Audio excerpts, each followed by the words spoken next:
as a product developer, you're not just looking at formulations. I think this is where we've kind of in indie brands and stuff, you're siloed but broad. So it's like you do formula development, packaging development, regulatory management, some messaging, but some other people, like in my field as consulting, only do the formula. They don't do the strategy and messaging. And like our point of difference as a team, and based on our backgrounds, is that we really look at the socio demographics of the consumers of the brands and really looking at like what is that consumer being sold and what are like I used to do a lot of trend work, so I have like a 9 point trend circle of how I look at different things for inspiration. But really, is we're talking about with this consumer with the night mask or the BB cream or tinted moisturizer, is really what is the socio demographics of the target consumer that you're looking at, and what is the socio demographics of the fringe consumer that you're looking at. They're all in the same economic circle. Hello, hello, and welcome to another episode of the Beauty and the Brand podcast. I'm here with Jennifer Ritter. She's the founder of JSRANDCOINC. It's a beauty consultancy that guides brands from concept to acquisition with tailored strategy and hands-on execution. She's led product development for brands like House Labs, Estée Lauder, and K-Skin, with hundreds of award-winning launches now sold in Sephora, Ulta, and beyond. So welcome, Jennifer. I'm so excited to have you here. I'm so glad we connected. Thanks. So, okay, let's get into it. I'd love to know a little bit more about like your journey. So take me back. What was that moment that sort of inspired you to ultimately make the choice to go off on your own and create your own consultancy instead of working for someone else? Yeah, sure. So I've always worked in the beauty industry. I've been in the beauty industry since I've been a child. And my grandfather ran two cosmetic companies, and I was born on his birthday. Wow. So I've always done this. I'm also, anyone knows me, extremely rebellious. So even if I'm working for a brand, I want to do something else. So yeah, I started out with Bare Essentials and helped move all of that to mineral makeup and then moved to Estee Lauder Group in New York and worked there for over a decade. I loved it. But part of my background is fully in product development, product marketing, packaging, and regulatory management. However, I love innovation. And at one point, I got this innovation bug. It was at the time when the world was introduced to the concept of crowdsourcing. Me and two other executives who were vice presidents at the time, and I was a director, loved this idea, and we co-created a innovation platform for the Estee Lauder Corporation around crowdsourcing. So I moved from product development into this kind of internal entrepreneur consulting role of working with many different departments all over the company, all C-suite level executives, and then crowdsourcing different employees at varying levels. That sparked me into like, this is what consulting is kind of like, where you talk to a bunch of different people and help them on specific projects to leverage into another space. So you're not just in one space all of the time. So my move into consulting was kind of from that experience and then also out of necessity. So I moved from New York to Los Angeles. I was born here, but my husband and I we started a family and blah, blah, blah. So we moved to LA and we interviewing here because of the movie industry at the time was like, no one ever said yes. So I just started, I would go in interviews like multiple over and over again in the same company. And I was like, I'm not waiting for this. I was like, how about if I just consult? Like, I just like offered it to them like I would do for Dream Space, which was the company we built at Lauder. I just was like, how about if I consult? Like, what if I give you an out, like try before you buy kind of thing? And that was what worked. It just worked out of necessity because I was like, this interviewing process here is ridiculous. Let me do that. And I have gone in house a few times throughout the years. But so I did that. And what we offer as a consultancy and like why I want to do it as a team is that I don't like working alone. Like that's a misconception as being consultant. You want to be alone. I didn't. I want to be with a team of other people that want to do the same thing. So I have a team with me that are really the brains behind the operation. And we act as a product development arm to many different brands. And we help with brand storytelling and product strategy and formula development. So our consultancy is really like your product development arm, and we feel a part of every team that we're in with it.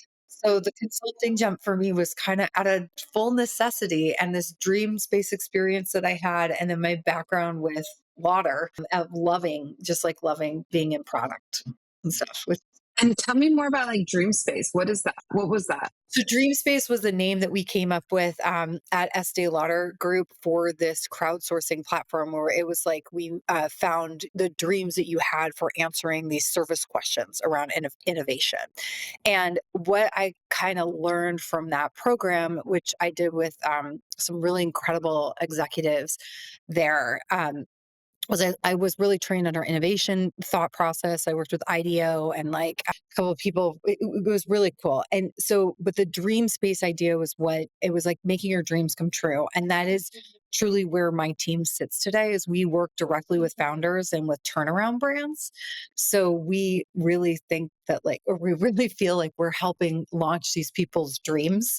And we're kind of like, turning around a brand to answer their dreams. And it's all kind of within that space of making your dreams come true. Okay. So define for me a turnaround brand. Yeah, absolutely. So a turnaround brand is a brand that maybe has lost its way. It needs to be turned It needs around. to be turned around. You're like, you're focused in the wrong direction. So a brand that's out there that's actually doing well, has the potential to do better than what it was, but just lost its ethos. So maybe you just launched a brand and it's 6 months out and you're like, we had all this concept and it's been incredible. And like, but then the formula starts to fail or the operations team is not down or like even your messaging may be slightly off. So typically what happens is like, will be brought in of like maybe they didn't have a product developer, the product developer quit, or they're just like, could you help my product developer?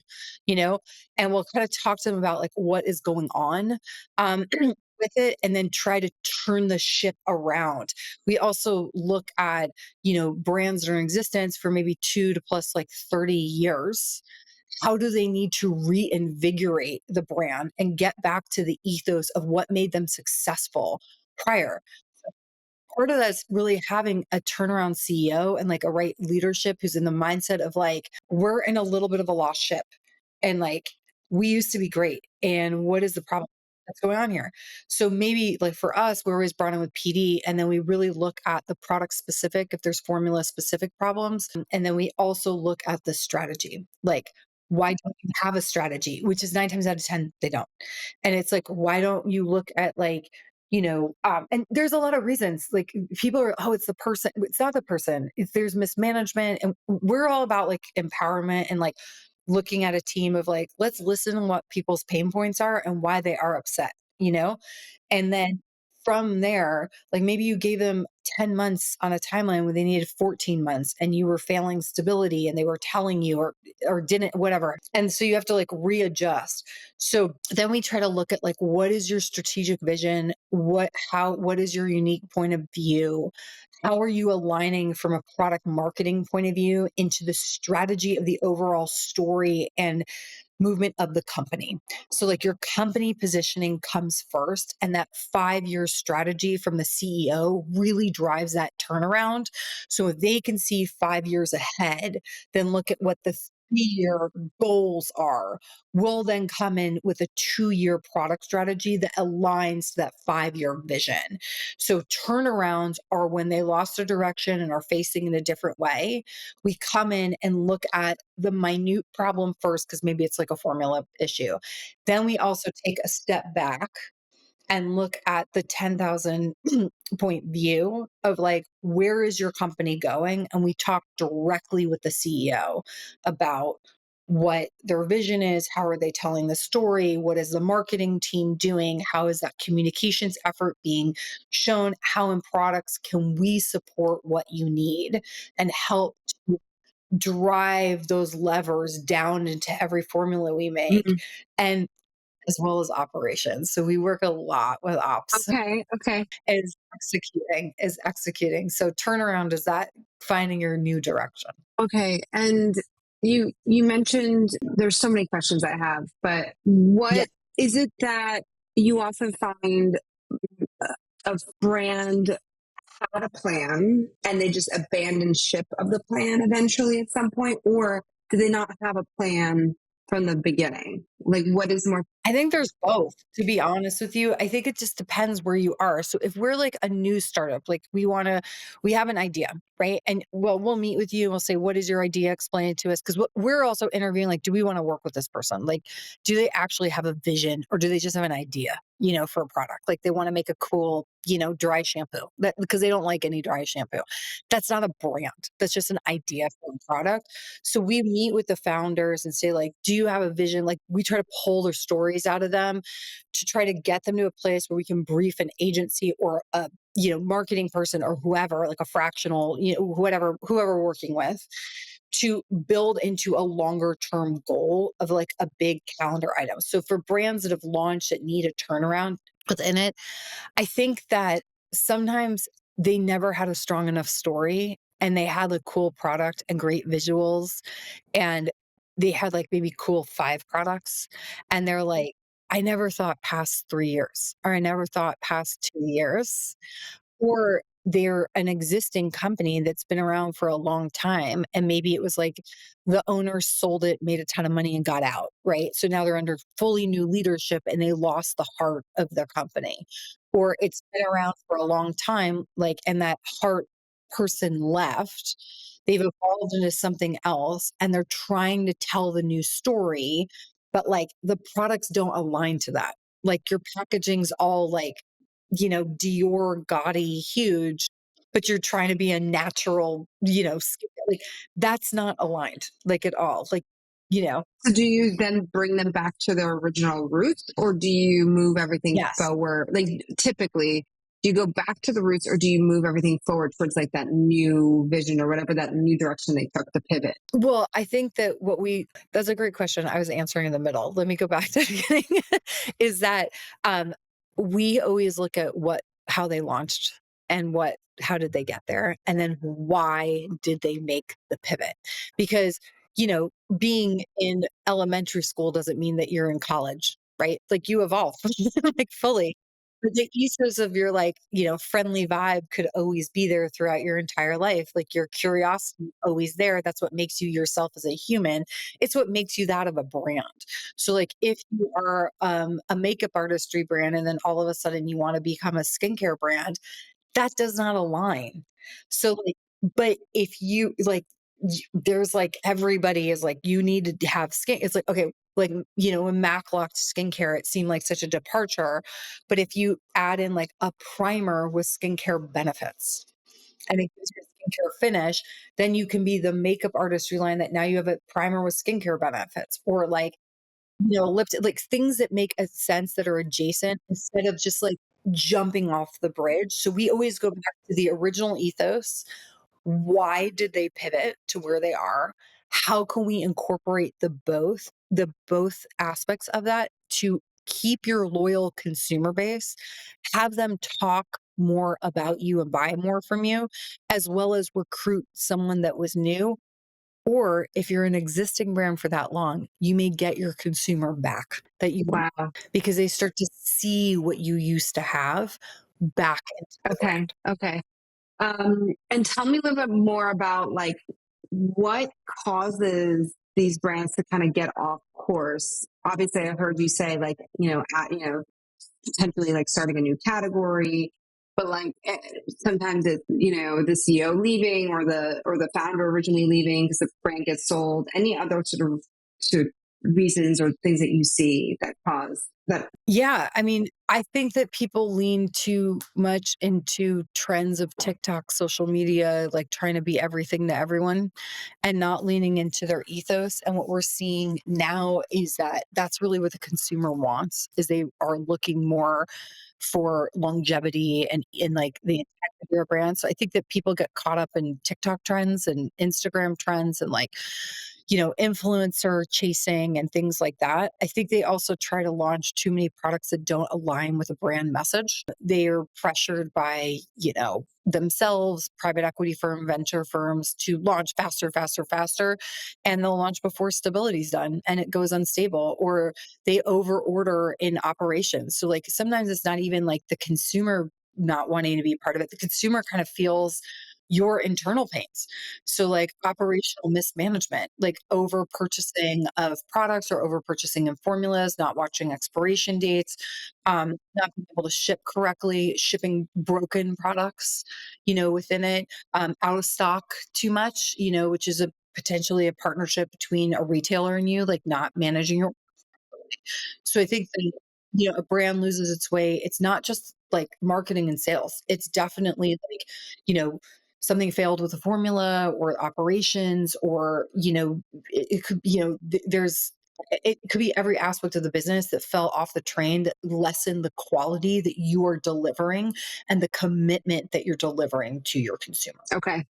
Okay, so it really could be a number of reasons. It could be ops, it could Yeah, be I think marketing, it so. could be, just, Yeah, all I'll get the wide gamut of reasons. And okay, so tell me a little bit more. There's, you talked about TikTok, you talked about like kind of following trends. At what point do you follow trends? At what point do you advise a brand that they should be following certain trends, or do you kind of stick to like, let's just do us and ignore the trends? Like, what's your point of view? I think yeah, so I think, like, doing, like, TikTok videos or, like, having the founder on, like, fun stuff where it's, like, rate this, like, workout 1 to 10. It's like Pilates, 10, see gym owners, like, 10, like, that's, like, a big thing right now. People really relate to that, so I think that part is fine. We look at it this way, is that, like, the fads and everything like that are pretty easy to find, and they don't last, and the consumer today is so bombarded with overwhelming messaging on so many different social media platforms. And we're seeing that really at a younger age. And what we're seeing people recruit, like, go back to is the way like that boomers or the great generation and Gen X originally started, which is brand loyalty with certain products and buying like a series from that brand. Like they'll buy it and starter kits and things like that. So we're seeing people go back into, of course, you have the option to try a million different things, but who's going to own the most real estate in your cosmetic bag? I think now you're seeing more of one brand show up instead of multiple brands show up Interesting. because of the relatability of the ethics and the ethos of the company. So, like, the fads and trends that we tell people to go with is more like color. Like, when we're doing color cosmetics, it's like, "Oh, orange is really popular," or, like, something. So, like, "You should do this because it's, like, a cool trend shade, but, like, don't buy as much of this." Like, just do it because it'll make you look relevant to now and will hit it within that time zone. Or, like, in formulas, like, you definitely wanna have skinification of it's like you cannot create a formula without a skincare benefit in it now. Like, everyone's benefit, no, it's good for them, even if it's an eyeshadow. It's just like that is something that's, like, a big part of today and, yeah, need it in there. It's so funny because it's like I felt like it was a trend, and now it's interesting how some things become a trend and then they die a trend very quickly. And then other things like Exactly. what you're saying now, which was which was trend. It started as a trend, which is skinification of like makeup products, for example. Now you're saying like, okay, you kind of have to have it, Yeah. Or clean was a and now trend, it's like right? must. So now it's a mainstay and people, they're like, "Oh, is it clean?" Blah, blah, blah. It just like that's how we develop, period. Like we develop clean, like period. And then, how clean are you? Like it just kind of goes a lot around that. So I would say the trends are easy to spot, that they're fads that fade in and out. Like lip stain comes back and forward in many different ways all the time. Like, that's not going to build your brand. Or, we see different like over foaming products on your face. That's like a photo. That's just like a one off kind of piece. We look at people, we work with brands that we look for longevity and we look in the marketplace of like, what is going to get you a longer term sale? If we have a product that's a trend, like a silver pencil or something, like a silver eyeshadow, we're very clear about buying low runs on that and testing the market for it, not in like really managing control because it makes sense to your Right, right, consumer. right. We try to advise on like building long-term category strategies. Okay. So one thought I had was, what if you're a skincare brand and you've been around for, let's just say, 15 years, okay? And your sales have plateaued. You've kept, and here's the, challenging part. you have stayed true to your roots. You have stayed true to your original mission. Like more than anything, like you're very like you're clear who you are, you know who your customers are, but you're not acquiring new customers. What would you advise a brand like that is plateaued? They're really good about like knowing who they are, but they're just not capturing new people, new audiences, new. We did run into trouble with a brand, and we were listening to them. They have tons of SKUs, and like, yes, to everything that you're saying. It was like all, yeah, the leadership was Yes, impeccable. yes. Like they're I'm just thinking of like a amazing. couple of brands too. Yeah, yeah. This specific brand was like everything was just like, diamonds ahead kind of thing. What we did notice was that they weren't really playing in the clean movement at all. So we're like, we want to make your formula clean. And they were like, well, we don't care. I'm like, just trust us. We're going to make this clean and we'll make it perform. And that formula that we did for them ended up becoming their number one selling serum SKU. And part of it was because it was clean. We had a really clear story around, why it was doing what it was. It had an ingredient in it that was just like one of the most searchable ingredients possible. We also do that is that we always put like one, two ingredients into a formula that is like the most search on Google, like the top 5 searches on Google. Like we always will stick niacinamide is a powerhouse and works, but like we'll always put one of those in there because you want your product to be found So smart. constantly. So we always do that. So we definitely did that. And we made it clean. And then we also noticed when we were listening to them, to the brand, that it wasn't just like they understood what their target consumer was, but their target consumer age was out aging Yes, the yes. part, like, so it wasn't, so it's like getting closer to retirement age, and when you retire, your budgets get tighter. So we were like, you also have a consumer base that's in this age group, like it was in their 40s, that is millennial. And the way that millennials were taught skincare was different than how Gen X or boomers were taught skincare. So we looked at that positioning and like, what are some more millennial like kind of products that we could add into it that makes sense to all the consumers that you have and that speak to them in a different Mhm. way, so and it worked. That's awesome. It was like what we're Wait, so without yeah, because revealing we the brand, are you able to share what that product ultimately ended up being or like the clue of it? yes, we did a serum, it was an overnight mask that we did for them. So instead of like overnight cream, just an overnight mask. So it was like people, it is just really easy. I mean, it was like it was hard for us to explain it, and like I love this person who ran this company so much and how she intellectually challenged us on a regular basis. She's the best. And it was really like, well, I don't understand. And we were like, listen, it's a fill-in product. So basically, if you buy a night cream every single, like, whatever, every 2 months, this is a mask. So it needs to feel more like an overnight mask. It needs to feel a little bit more heavier. So you have a distinct difference. And she was like, do you guys use them? And my team, like Crystal and we're a decade apart. And we're both like, yeah, we have like 3 in our drawers right now. And it wasn't because anyone told us. It was just, we relate more like, oh, a mask that makes sense overnight than like night, like a daily. So we had this whole like, so it fully worked within their ethos. It was their consumer. It was just talking to their consumer at a new age that will stick with them as a long-term consumer. It was just like we were taught younger these products. You don't have any of these fun products. Do it this. Yeah. So we also were doing it with another company right now in color cosmetics. And it was like, we're like working on this new, some new concepts with them. And we're like, why are you reinventing the wheel? Why don't you just add more finishes? like, just offer your consumer more finishes. And they're like, yeah, why they're doing that? So yeah. So basically, you just take who your consumer is, look at the age demographics of how they're aging. Are you only targeting on one age group? And like, because the socioeconomic division is like that, you're always introducing a new luxury customer, prestige customer, or indie customer.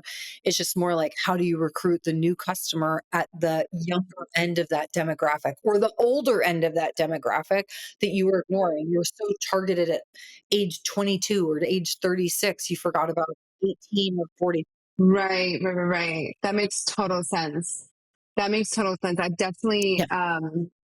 I've definitely seen that with some brands who have been around for a while where, the Yeah. target audience or the target customer has evolved, right? Their needs have evolved as well. So you have to evolve with their needs. But I love what you Yeah. said about introducing a product that also brings in like sort of the next generation into the brand and Yes. whatever that product might be. There's something really Yeah. interesting too. There's a book called, oh my gosh, I have it in my office here somewhere. It's a book on copywriting and messaging that is sort of like the number one best book on messaging. And the book itself costs like $350. It's like ridiculous.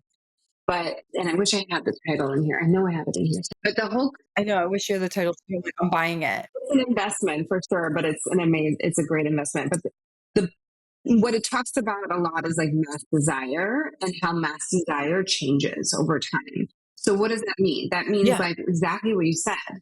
It's okay, well, this generation, let's just say this generation used to call it like night cream, right? And while we're still keeping the night cream, we are adding now a night mask because the language has changed. Like, yes, it's an add on product. So there's that part of it, but there's also the language and the way that people, what they're associating, like, oh, like night mask seems like fun and it seems like something that maybe does something extra. And so it's a matter of like this one word, right? Cream versus mask, that now all of a sudden the positioning, the perspective, the psychological trigger. Yes, and the most famous one of this is skin tints to alphabet creams. Like, so I worked on the alphabet cream for Estee Lauder group, right? For Estee Lauder brand, and, like, all of us, like, we had day wear, we had, Tagger, we had tinted moisturizer from Bobbi Brown, like, everyone had one, right?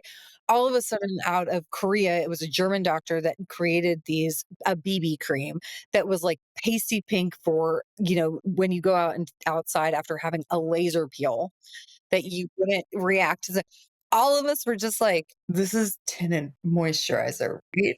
Like, everybody was like, "Tinted moisturizer?" And they're like, "BB cream, CC cream." You're like, and now we just, like, socially accept that, like, all the time.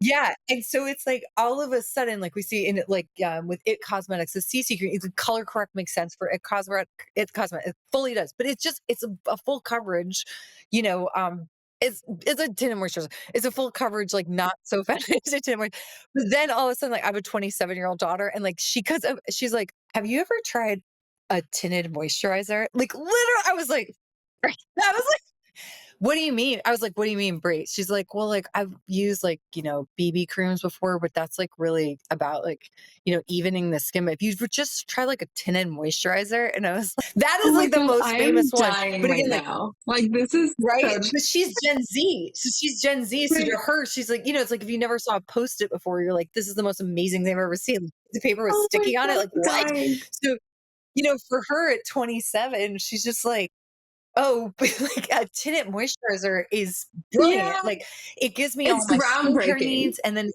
gives me It's like, okay, what is yeah, that like, movie and that I I'm just thinking of where it's like, oh my God, there's that movie that's like a famous quote. And it's, anyways, I'm totally botching this right now, but it's apropos of this. yeah, so so I think yeah, so one is like it all comes around, but I think the big piece here is that it's as a product developer, you're not just looking at formulations. I think this is where we've kind of in indie brands and stuff, you're siloed but broad. So it's like you do formula development, packaging development, regulatory management, some messaging, but some other people, like in my field as consulting, only do the formula. They don't do the strategy and messaging. And like our point of difference as a team, and based on our backgrounds, is that we really look at the socio demographics of the consumers of the brands and really looking at like what is that consumer being sold and what are like I used to do a lot of trend work, so I have like a 9 point trend circle of how I look at different things for inspiration, but really is we're talking about with this consumer with the night mask or the BB cream or tinted moisturizer is really what is the socio demographics of the target consumer that you're looking at and what is the socio demographics of the fringe consumer that you're looking at. They're all in the same economic circle, but how they were raised or grown up with and who they look at as influencers or, or influential books, or, how they shop is different. What is the communication metrics that we need to use to encapsulate our consumer or socio-demographic, all that kind of stuff, and communicate to them? Because, like, if somebody sold me a skin tint, right, like, or a, not a skin tint, but a moisturizer tint, yeah, like, I would most likely buy that over a BB cream, because I developed some of the first BB creams where I'm like, I don't have a blemish balm, I don't have surgery. Like, so I think of it more technical, but for Brianna, it was very much like I wanted a moisturizer and a SPF and a all in, and Estée Lauder did that 40 years ago with day Of wear. course. Yeah. But it's back So it's now. kind of interesting. Yeah, but it's that socio dynamics of how to speak to the consumer. So if we bring it back to like the night cream versus night mask, it's the same consumer. You're using the same messaging of like, this is more reparative. It has more of a concentrate. It's when your skin needs more moisturizer for said amount of months. You may convert your existing consumer from one night cream to another, but you're still keeping the consumer, or you may be upselling at the same time as recruiting it, because you're looking at the socio demographics of how they communicate in the world at a larger level. So powerful. I love this. You mentioned nine point trends. What is that? It's I used to do a lot of trend work, and I was born on my grandfather's birthday. My grandfather was very well known in the industry for being an incredible curious learner, and he had some pretty top people proteges about that. And it's about looking at trends for your industry outside of your industry. So, where does inspiration come from? And how do you find inspiration? And what are the cultural dynamics of where you can find inspiration to come up with a new innovative idea? This is very esoteric and big and like very corporate kind of speaking. That's great. It is not fully what we use right now for our indie brands that we create and how we develop them and build it, but it is pretty much like how my team and I think, because we're a bunch of ex art kids in some way. So we look at it in the larger pool. That's awesome. Yeah, I love the idea of looking outside of the industry because the industry can be so crowded, but just looking at other. Well, it takes the right person to do that. So, like, inspiration, as taught by my grandfather, Alan Kurtzman, everybody says this. Inspiration comes from ever. He didn't say that, but like what he taught the people that work for him was to look at where consumer shops or where they act. Like, he passed away 25 years ago, but he would say like the skaters in Venice Beach. If you're trying to hit like teenagers, like how they design like their shoes or how they cut up their outfits, and like listening to like younger people who have fresh ideas that are really positive and happy, or my dad's Ritter to Fluff, which is like maybe older people know what they're talking about, not just you, kind of thing. But so it's listening to the people around you, and it's really looking at like art museums, the music that you listen to, what are the trends within how you eat, like chefs. Like, what are the food trends that are coming up? And then how does that food trend relate to the culture that you're being shared through that food? So, like, if you're really into, like, let's say yeah, omakase. Why is omakase so popular right now? Like, what is going on in the wellness world? What is going on in like in the health world? How does the Japanese modern society interact with product of minimalism and high detail quality? And then it starts to get you to be curious to look into fashion and other Oh, aspects I of love it. this. So at Estee Lauder Group, we used to do this a lot. And like I led a lot of trend tours around it and worked with a lot of incredible executives around this. And we would challenge people to look outside of just the beauty industry to find new inspirations. And it was how we stayed ahead. Also, a lot of science, raw material vendors, 1,000%, technology vendors, really looking at new inspiration in that way. So we still do that piece of it a lot more.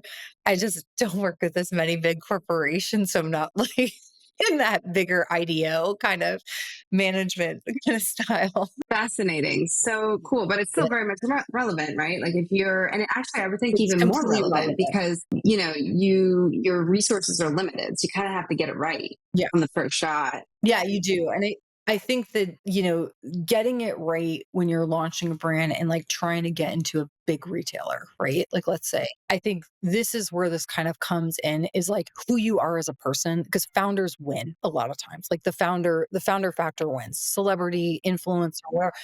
There's a founder factor there that really is born out of like a necessity. So you really want to look at a hole in the marketplace, what you're answering for, but your uniqueness as you and your unique background helps to sell that brand in to those retailers.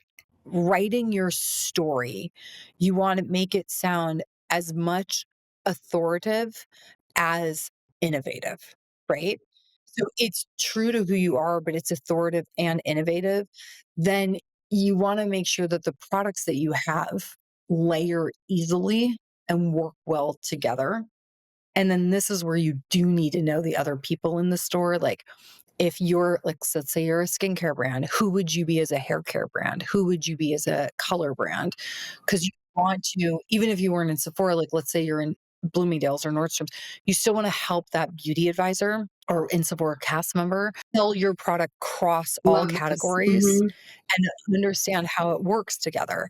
Now, the inspiration for like the marketing pieces and all that kind of stuff, it is very much like be authentic. Like if you're selling to, Gen Alpha and most of those people are out of school and you're selling an SPF, then in your local market, like post up, on the fences, how they have like advertisements for local businesses that share, like Yeah, post it there or be a part of like a cool, street fair, like, or where the moms go, like to a right. farmer's market or hand out food samples in those areas.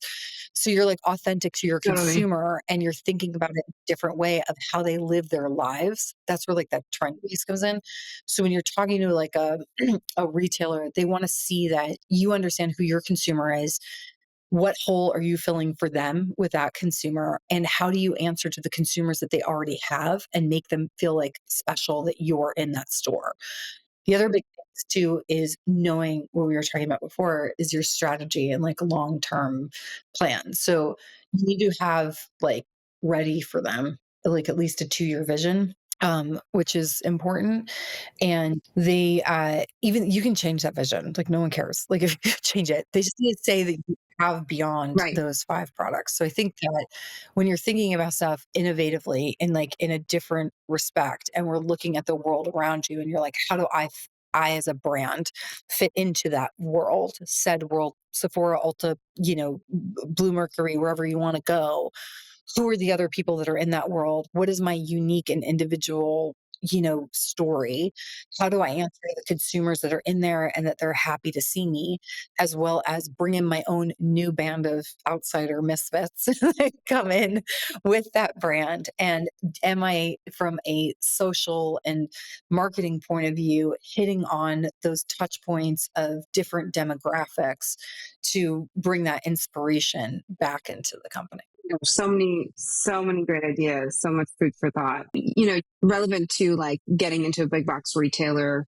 You mentioned about like finding that white space. How do you sort of fit into their consumer base? I think this makes it a good segue into Sephora and like what does it look like to pitch Sephora if I'm a brand or a brand founder that wants to get my brand to Sephora, what does that look like nowadays? And what should a brand be considering before they pitch a big box retailer like Sephora? I think so. I think that they like a brand, when you're creating a brand, we always ask people like, where do you want to be distributed? Like who's your consumer? Like this whole conversation, we ask all these questions upfront. Who do you want to be? What is your goal? Like your North Star for distribution? Is it Sephora? Is it Ulta? Is it Target? Or is it luxury? Like is it Bergdorf Goodman and Neiman Marcus Group? Like all that, kind of stuff. And where do you want to be? And who is that consumer? So we can design towards that consumer. I think that the understanding of going into a bigger retailer isn't a day one goal. People who have already done it and bring the brand into their day one, they come with like what I outlined, which is like a strong brand story, a clear vision and mission within it. They have, a really clear idea of what their initial product lineup is, and samples always help in the meeting. like that always helps, right? Then you really need to be, when you're coming there with like as a first vision, like, hey, I've had this idea, I want to run it by you. You're asking them, which is very famous for Sephora, the in the kitchen and how they co-create with you, is you're asking for to help you build a brand, and you should not, rest in every one of your decisions, but listen to them and help to do it while keeping your, they can be extremely helpful. I like really helpful. So in lining that up. So I think it's really important to have like your brand story, the vision, all of that together. You also, if you're new to this world, like you're not a beauty industry veteran, that you haven't launched 2 to 3 brands before, you weren't working at L'Oreal, Lauder, Shiseido, whatever, and you're just brand new, you probably shouldn't go to Sephora day 1. You should really try to sell it to a bunch of other stores first to get your sea legs underneath you, but still use this advice of the strong pathway, understanding how your products layer together, how they work with other products too. Don't just sell in your own entire line. Like you have to use the system all together, and the system's tested only together, and it's only this. It's like, no, like your serum may be really good with La Mer or something, like it could be really good with something else. So you want to say it can pair with a lot of different things. However, we developed a system that works together, and we have a discovery kit or whatever. So that's like that way. I think the other thing that a lot of people overlook, and they shouldn't, is operations. Is how are you managing your inventory? And like, 100%. what is the inventory by are you able to ship to Sephora? Do you know how to do the case packs? Do you know how to do labeling? Does your vendor drop ship to Sephora? So having your back end bleh, having your back end set up properly. They're filled with indie brands. They know you're going to make a mistake. That's not like they're not like, Right. why did you do this? Like, that's not what happens. They know that you are, they have like a lot of cushioning that will help you out with it, but you need a strong operations person that's going to help you out with it to help move it all through. So I think with Sephora, you have to know your story, you have to have some sea legs underneath you. You have to have a following. The following could be followers, like online, et cetera, and like a good following. Or the following could just be like birds of a feather flock together, like the people around you and like who's on your team, and like the people who've been following you through this journey are so substantial. So we're also, I think too, there can be a great partner. You mentioned something, you mentioned like, having asking Sephora to give feedback and really involving them in that process. And I already know Yeah. my audience and what they're asking. And they're asking, well, how do I reach out to Sephora and ask them for feedback and involve them in my product development Yeah. process? Well, it's once you meet with them, you don't need to ask, they'll just share. I think it's the best and most fun part for the buyers that are there. Like, they're buyers and like they become that because they love beauty and they love the products. So when you're in the meeting, they will give you feedback on the products that are there or what they want in your brand, and like what they want to see from a texture or how it is. I would say to the people who are trying to get into there, you should look at the discovery walls. So, like, how are the discovery walls laid out? How many products does each one of those brands have on the discovery wall? Does the brands on the discovery wall also have like an end cap or a one bay or something else somewhere else in the store, too? So, how do you go from the discovery wall into the store, or like how is that set up? I would also look at like how they do discovery at the end caps for like color cosmetics. So look at how those are set up and then try to mimic the number of SKUs that you share to support that kind of like, don't say like we have 15 SKUs. Here's all of them. What do you like? It's like, no, it's like, here's the key 5. This is our story. This is like what we really focus on. We have others in the line, but like, this is what we went viral on, or this is what, does really well with us with our consumer. And we see it, fitting this way. So keep it like tight. And, like, we're asking you to take everything. Yeah, we're just asking you to take. I love that advice. Like that's so like anyone can do that. Like anyone could go into Sephora and Yeah. just look at like, okay, like here's who my theoretically competitors are, people who, Yes. are in the same space, same category. Maybe they're new, like newness at Sephora. How many SKUs are they launching with? What SKUs? What are the type of products? Where are they located? How are they, Yes. marketed, et cetera, et cetera. Like I think that's available to all of us. All of us as founders, if Yeah. that's a end goal distributor for you, then really studying like how they're merchandising and what they're merchandising and all the other bits. I know that's something we did a lot. Like with our end goal with our brand was Sephora, and Yeah. granted, I felt like I had a bit of a leg up because I was a Sephora consumer from like age 13 or 14. Like my friends and I would go into the Right. city and like shop at Sephora, and it was like the most exciting thing ever. And we'd come home and be like, I got this and Yeah. I got this. And so I feel like I got to know that retailer and really well as like a young consumer. And then as I grew up, like we still did that market research like every week in Sephora, like Yeah. looking at what fragrances are they carrying, why are they carrying them, like what are the scents they're carrying, like we were studying it for a while before we put our brand out because that we knew that was our Yeah. end goal. Yeah, it's the same thing for Target too. Like, let's say you're more of a mass Mhm. brand, like how many new indie brands is Target taking? What is a section that they're in? What does this cost to do this? Like, what does it cost to have a merchandising unit or just a space on shelf? Like, how do they reset the store? Mhm. You know, these are things you can it's easy to find, it's like an easy to find out kind of thing. And like, how can you participate?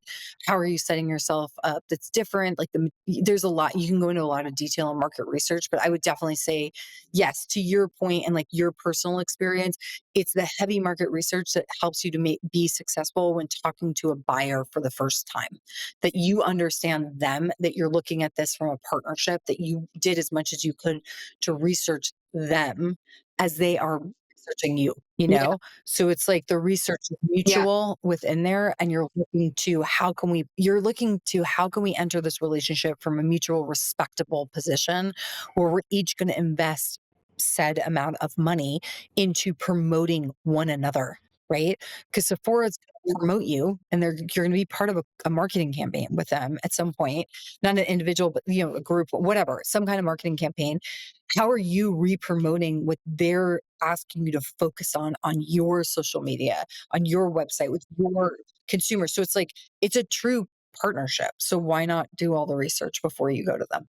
I had a question because you mentioned resetting the store, and I would love for you to define that for our audience because I don't think everyone knows what that means. Sure. So every retailer, whatever your traditional retailer or your Douglas in Europe, Sephora, Ulta, Target, whatever, there's always like the changeovers that happen within the store. So in the gondola or in the shelf, that you bring a new product. So what you want to show within, like, let's say you get your 2 to 5 products that are in there, but then you have to feed the beast, right? You got to develop more. You got to keep it going, like so you want to work with them on what the cadence of the turnover is. So you can go up to 4 times a year with some retailers, but then it could be costly. Mhm. So, like, are you doing the merchandising unit? Are you recoloring or re-drilling holes? And do you have to add new holes into your shelf, et cetera? So good if you're a new brand to do maybe 1 to 2 resets, which would mean either adjusting your merchandiser or it's reconfiguring where you are and how much space that you have on like a shelf, the discovery, like which is no merchandising, right? Do you have a shelf talker too? Like, can you update the Right. shelf talker to be with it? So it's the times of year that you update with new products in the store. And then I have a fun question for you, which is what how would you build your own brand if you're building it from scratch? So what would you do first? What would you completely ignore? And what would you do? What would you not do? I get asked Do this a you? lot. It's like, why don't you have your own brand? And like, why? Because I have a really good founder story. Like, I have an excellent founder story, and I do a lot with it. So, not what kind of brand, but like, what would I do first is, well, definitely you have to have a clear. The first thing to do is, why do you want to do this? Like, why do you want to have a beauty company of your own? Like, what is it? Like, what makes it special to you? What is your story of like, why, like for me, I grew up in the industry. Like I grew up with I could tell you, this is so sellable. It's, it's like, yeah, it's all true. It's all true, but it's like so sellable.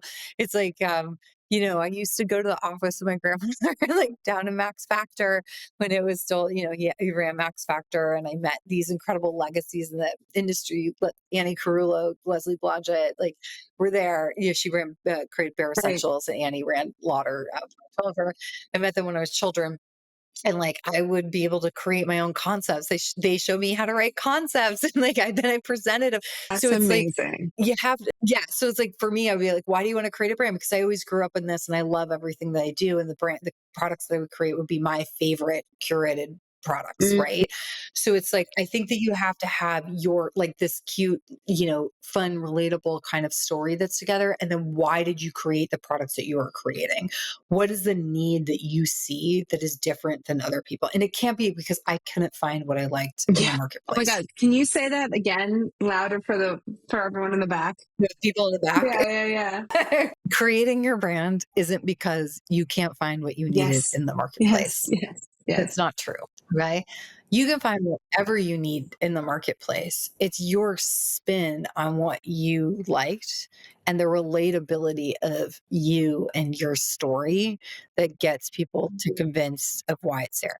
Clinical proof formula with clinical proof, full on wins. Like, if you're selling an acne product, you expect it to clear up acne. Right. If it doesn't clear up acne, Right. you're not selling the Yes. product, but if you're selling a blush, it's just like like Patrick Ta, I use these blushes all the time. Like, I love them. Do I think they're that much better or different than anyone else's? Probably not. Sorry, Patrick.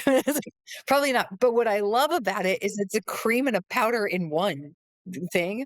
And it's like, it's a cream powder in one, it's easy to hold and I can apply it, like, that's why I keep buying it. So I think to start, you have to have this really authentic story, why you created the products that you did for yourself. You need to make sure that you have a clear idea of how you're going to get your first round of funding for it. Where are you going to store some of your products? I don't even care if you're going to store them in their house. You just need to understand that. Like, I don't care. Like, it doesn't Just matter. know You where just need they're to get going. that. Where are they getting shipped? What's the end address? Yeah, so I think the story, I think that the why you're creating the products that you are and feel unwavered by that, how you're gonna be getting funding, like, be clear about it. Like, is it your bank account? Is it your friends and family at first? Like, are you gonna partner with a VC or, investors up front? And when do you need that said funding to start?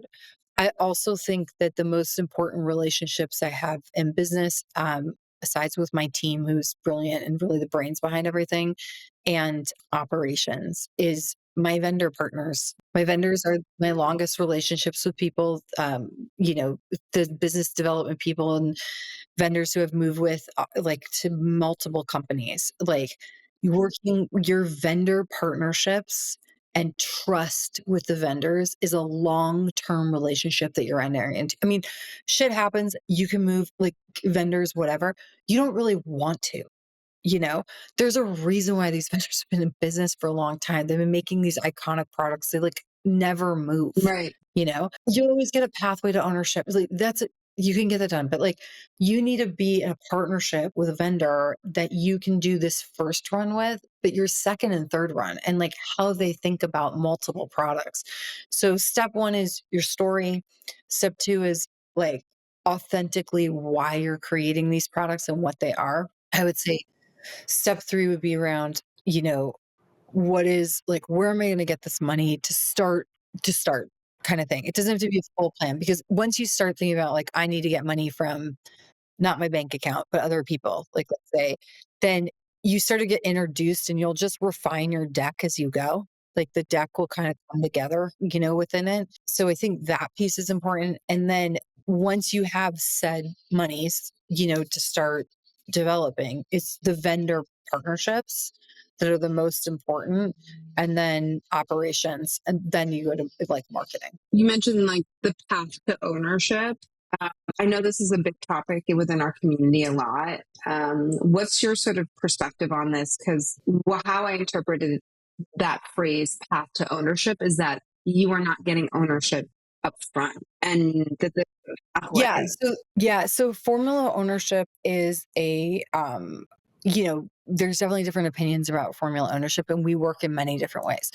We are working with one brand right now that we advise formula ownership, like, upfront, because we're working with specific technologies, that will be signature to this company, and we're working with a partner that stuff is very important to them upfront Mhm. with it. I have 2 brands with like that. I should say, I work with another brand that ugh, I love this brand that I work with.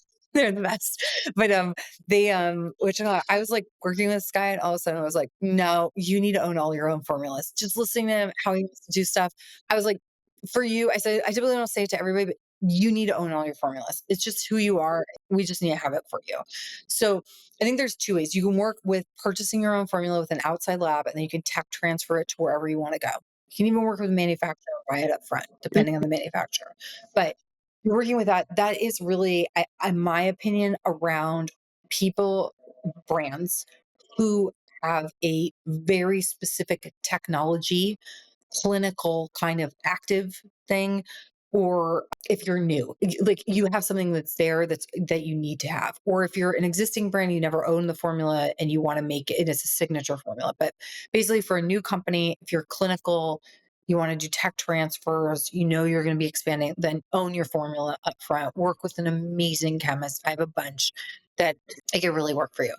The pathway to ownership is when you work with an existing lab on a possibly non-library formula, so not like something you pick up and just, take it kinda as is, like an eyeshadow. Like, no one owns eyeshadows. They're, like, you're kinda there. Let's say you go to a vendor and you bring them a prototype and you say, "Hey, can you make this for me? Make something like this for me." Like, but make it, more smoother, tacky, whatever you wanna do. So you make it that way, and what you wanna know is that, how can I buy into owning this formula? The traditional way is that you would either sign a 3-year contract and then pay a set amount of money after the first 2 orders. You pay 25, 30 grand and 3 years of contract, because the contract manufacturer makes the money not on selling the formula, they make the on producing it. People don't fully get that. So, like, they Of wanna keep your course. relationship. That's, like, okay. So, the other way of doing it is that, like, the traditional way is, that's one traditional way is 3-year contract, set amount of money. The other one is that when you produce 250,000 or, like, 500,000, now it's 250,000, every time you place an order, it goes into, like, a point system. Like, if it's 100%, then you own 10%, 15%, 20, so you hit up to Right, that right, goal right. based on the number of orders that you have, and then after that amount, it's basically paid out itself, and most likely you're never gonna Right, move. right, right. So, you own it into there. Then there's hybrid ownership things of buyout before, so you can have a buyout before it is. It's just important to understand what the pathway is. So if Mhm. you don't own everything outright, which puts instant equity into your company, which helps with your evaluation upfront, you have a pathway to ownership that will put shows the equity. It's like buying a house, like you're putting money into it. You show the equity buyout that you do have and when you have that pathway done. So it puts equity into it in a more theoretical way instead of a hard asset Absolutely. way. I love this. Okay, last question, Jennifer. Is there a brand that you wish you'd worked on because they're just kicking butt and they just nailed it and you would have loved to have been the person behind it? I was thinking about this because I'm like, I'm sure that there were like a lot of it. I do think that the flamingo estate's really amazing. I think that Salt and Straw is really, not Salt and Straw, that's the ice cream company. Salt and Stone is really great too. Like, as a body care company, I really would love to do some of the flamingo estate stuff, just because as a person really into wellness and, like, this natural kind of things, there's, like, a million color brands that I love. Like, I love Patrick Ta I have my friends that work there. Their new head of BD is a friend of mine. I'm so proud of her. She's so talented, and, like, but I would love to work, on that kind of stuff. So I relate to, kind of these different brands, but honestly, I love to work with, like, the individuals that are brought, like, kind of come to me, like, throughout, just doing this. I love all of them in some respect with this brand. We learn as a team so much from each one of our clients, and, like, their new unique positioning, and, like, how to make them kind of better and like how to, approach things kind of differently. We work with a lot of doctors. We do a lot of medical lines. We do color lines, which we love to do. And, the body care, fragrance aspect of it, hair care, we kind of do a little bit of everything. Because we love to develop. So I would say, I haven't met them yet. I haven't met the brand, but we would love to work with you. I love that. So actually, speaking of which, how can people find you? Where can they find you? Like, Oh my God, this is a great question that I'm working on right now. So, you definitely find me on LinkedIn. I do have a website, but it has to be updated. I haven't updated it in 10 years. I'm great at selling everyone else. I'm awful selling it myself. So, um, but definitely on LinkedIn, and I can also share my email, which is smart and dumb at the same time. I'm sure here. So it's just Jennifer Ritter, but on LinkedIn. But my email is Jennifer at JSRANDCO.com. So Jennifer at JSRANDCO.com. amazing. This has been so fun. Thank you, Jennifer, for amazing. Oh, no, thank you. I was so touched that you asked me. This is like really sweet. I've never done this before, so it's been great. No, I loved it, and I mean, so many great nuggets. So many. I'm going to leave this Mm. conversation with one quick question, which is, what's your favorite beauty product? It's so hard for someone like you. I would say my favorite beauty product is there's 2 right now, but my number 1 is hands down mascara.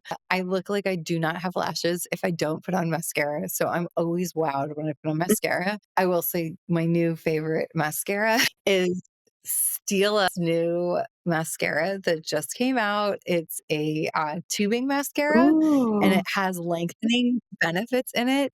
It is hands down my favorite mascara. really? I'm in love beyond belief. Cannot run, don't walk. Everyone that has it Oh my loves god! it. Literally, it's just launching. It's been incredible. And I am in love with glossy bombs. So any kind of like glossy stick balm kind of thing that is like love 'em. But number 1 ride or die till death do us part is mascara. So that's fantastic. I do need to check that out. I do love like a good tube Yes, Stila's mascara. new mascara, tubing I mascara. It's love the Thrive amazing. Amazing. Cosmetics tube mascara. I'm a big fan of that Yeah, that's one. a great one. But I'm gonna try this one. So thank Yeah. you everyone for listening to this episode of the Beauty and Brand podcast. I will see you on the next episode. And if you love this episode, please leave us a review. We appreciate every one of you, and we'll see you on the next one. Bye everyone. Thanks, Jennifer. Bye. Thank you. Thanks so much.